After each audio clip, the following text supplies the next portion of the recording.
We'll show you the Derek Cornelius goal again from the last window because it's so good.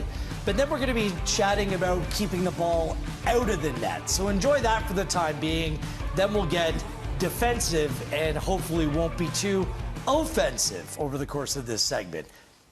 I'm hosting, so you really never know what's up for grabs. Buddy. This is Oh Canada, Oh Baby, Wheeler Wilson Conway with you. We have a resident goalkeeping expert in JC with us, so we decided let's chat Canadian goalkeeping. The next international window is just a couple weeks out, but we'll reflect upon the last window first. Canada didn't concede a goal, one game for Max Crepeau, one game for Dane Sinclair. The question is, did we learn anything in terms of the goalkeeping situation for the Canadian men's national team?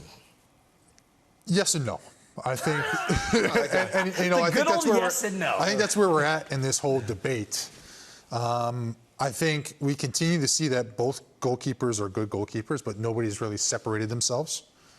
I think what we've also seen is, and continue to see, is that one element that I do like is that Crepeau can make a big save when needed. He made a big save. You saw a replay of it there. He's just big off his face. You know, he continues to do those things. I think what we also saw is that Jesse isn't committed to one or the other right yet, and he's going to give both of them a long runway here until we get into the spring. And I think part of that's due to the fact that I think and this is the save here. What a great save. Fantastic. You know, I think part of it is that he's got faith in the experience of Crepeau and his leadership. What he's lacking right now, Crepeau, is a consistent week in, week out playing, which he's not getting at Portland. And I think by delaying this, it allows Crepeau to sort out this offseason what his move is, club-wise.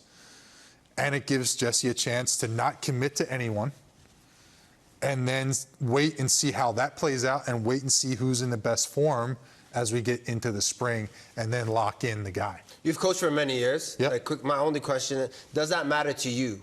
Like, if you're a national team coach and Crepeau has done well for the national team but is not playing from now until World Cup time, does that matter in terms of what you're taking in? Yeah? Yeah. I think you have to be playing. You have to be playing consistently. You have to have those minutes to really feel comfortable in there. I think you're rolling dice a little bit if he's not playing and putting him in. He's stepped up when we've seen him, when we've seen those times occur. But I think those are one-offs. You can't rely on that. I think he needs to be in the game week in, week out. We should note that Crepeau, since making that save, he's been dealing with concussion symptoms. Yep. He went back, was in the Portland Timbers team, and now he's being pushed to the sidelines, not even in match day squads as of yet. We're recording this on Saturday, not sure what his status is this weekend, but another Canadian in James Pantemis has been playing in his absence, and quite frankly, he's been the preferred number one more times than not under Phil Neville with the Timbers. Dane Sinclair also said something interesting, indicating that he potentially, his understanding is he wouldn't know who's going to be Canada's number one all the way until March. If you're the goalkeeping coach, what are you telling your goalkeepers? Like, is this really an ideal situation? Or do you want to have that established number one as soon as possible? So as a goalkeeping coach, you know what you're working with. Yeah, I know what I'm working with already. I know I have two good guys. So it's not an issue? It's a non-issue. I mean, my job, if I was the goalkeeper coach, is to continually make these guys better and continually to make it hard for the head coach to have to make a decision. Got you. Those guys go out and perform, and if each game I'm making them or getting them ready and they feel confident when they go in to perform and they're doing that, then I'm making it harder at the end of the day for the head coach to make a decision. And that's my job. My job is to prepare these guys and then present the cases for both and then make a decision from there. Right now, I think it's so slight, the differences between both of them, that I think you need more runway to look at it. So my take coming out of the window, and yeah, other than, you know, the save to the face of Crepeau, there wasn't a lot to kind of dig into. It was just kind of the little things, the intangibles, the feel. And I came out of that window, maybe for the first time in a long time, just thinking everything seems a little bit more comfortable, including the team in front of them, when Max Crepeau is the goalkeeper. That's just my feel. Like, I have no data to back that up. I have the data in MLS, which shows that Dane Sinclair is the superior goalkeeper this season. But that's just my feel. I'm not sure if that's the way that you look at things, whether that's a fair assessment. It's a fair assessment. I feel this. I felt the same way. Okay. To be fair, I think the big thing, and it's going to be dependent upon when we get both the center backs back and playing, is who performs with Cornelius and Bombito in front of them, and the most comfortable and the best understanding. That's for me is where this is all going to come down to. I think that relationship is going to be so critical. How they match up, how they understand positioning the goalkeeper. I'm saying with those guys, because I think those guys are so key for me. Yeah. That I think that's going to be a very big point. Sorry, Jordan, just to jump in. The other thing that I just can't get past is the profile of goalkeepers completely different here. One is 5'11". Maybe he nudges it up to try to claim that he's more like 6 feet. That's Max Crepeau. Yep. Dane Sinclair's a bigger, taller, more sizable goalkeeper. He's 6'3". Does that matter for you? We know at the World Cup the margins are so thin, and their opponents are going to try to take advantage of any little thing, whether it's challenging the goalkeeper on the cross, approaching games in a different way. For me, that has to be part of the equation. You're a sizable goalkeeper when you were playing that played to your advantage, but how do you look at it? Okay, so the way I look at it is this. If you look at the data, the crossing aspect is minimal. The difference in sort of who takes more crosses. It's marginal, maybe a percentage point here or there. I think the big thing for me is that if you're going to use your height, then you have to use it to your advantage. I don't think Dane Sinclair quite uses it to his advantage.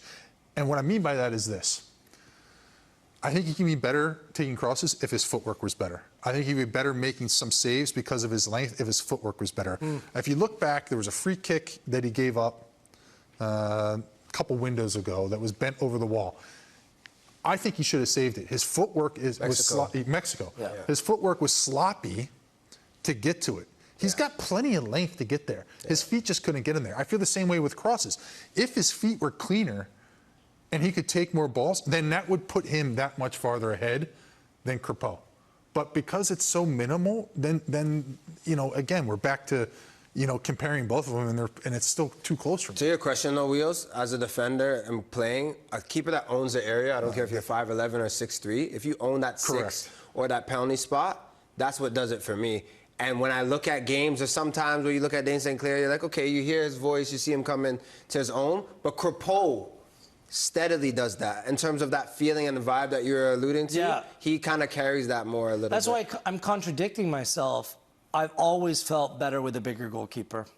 I just do that extra reach, that extra tip, whatever it is. You can make up for inferior positioning oftentimes if you have greater length, or just, quite frankly, a bigger impediment that's standing in the way. Yeah. That's just the way that I look at things. Perhaps this window, because we're still not sure what the status of Crepeau is going to be. Yeah. Does that open the door for anyone else? Like, is it harsh that Pantemis isn't being called into camp? McGill has been there every time, never plays.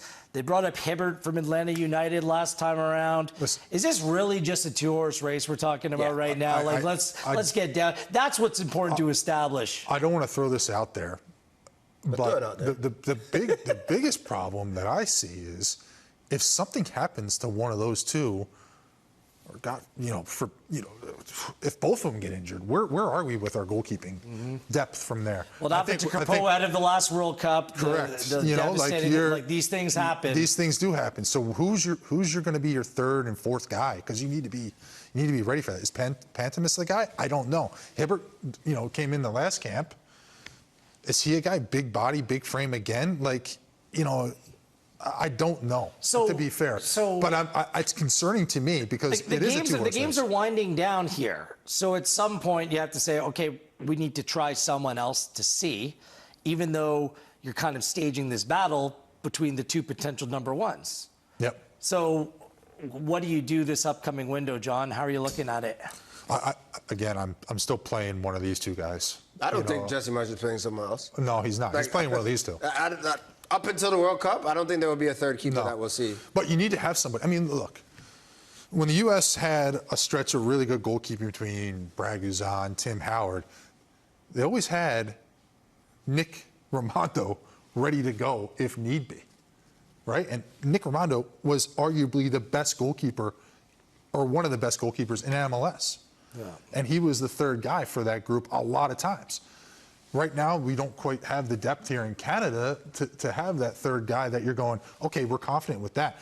But going into this next window, I am not messing around with that. I'm playing either Crépeau or St. Clair, and I'm continuing to build this group leading up to I just feel like most teams that end up doing well in a World Cup have an established number one, earmarked, who you're comfortable with, might be keeping a really good goalkeeper, you know, at being number two, but that's established early.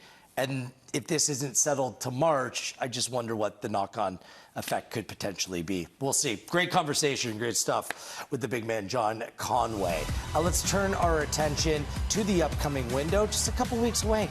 October 10th and October 14th, Australia and Colombia.